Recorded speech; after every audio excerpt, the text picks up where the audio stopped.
Salary ceiling ఎందుకు పెట్టలేదు?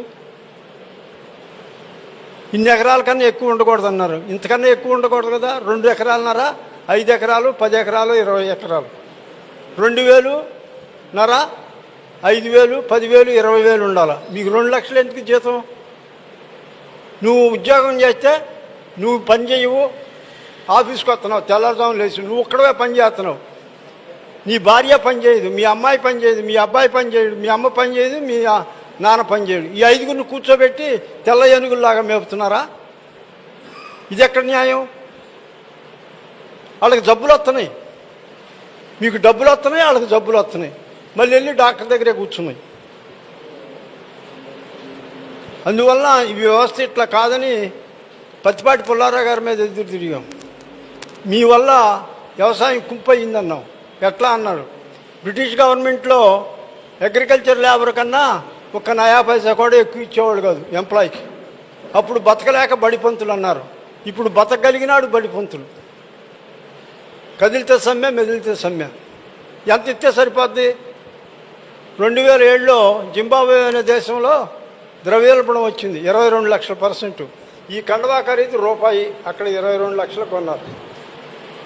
Employees అందరూ మాకు జాబ్స్ కావాలన్నారు. 2 వరకు ఇచ్చాడు.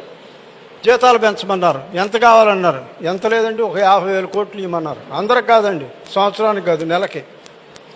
మేధావులందరినీ పిలిపించి మాట్లాడాడు. ఇస్తామని ఒప్పుకున్నారు.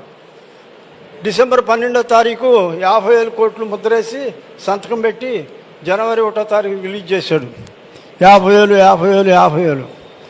11వ తారీఖు యూనియన్ నాయకులు వెళ్ళారు. ఏమండి మాకు ఈ 10 రోజులకే వచ్చినాయి, మిగిలిన 20 రోజులు మేము ఎట్లా బతకాలన్నారు. ఏం పర్వాలేదు, నేను ఉండానన్నాడు. అదేదో చెప్పండి, ఇంటికి వెళ్ళి సంతోషంగా ఉంటామని అన్నారు. ఏం లేదు, 50 కొట్టేసి 2 లక్షల కోట్లు ఇస్తా అన్నాడు నెలకి. మహాప్రభు, నీ కోట్లొద్దు, నీ చెక్కులొద్దు, నీ డబ్బులొద్దు, మాకు ఇంత కూడు పెట్టమన్నారు.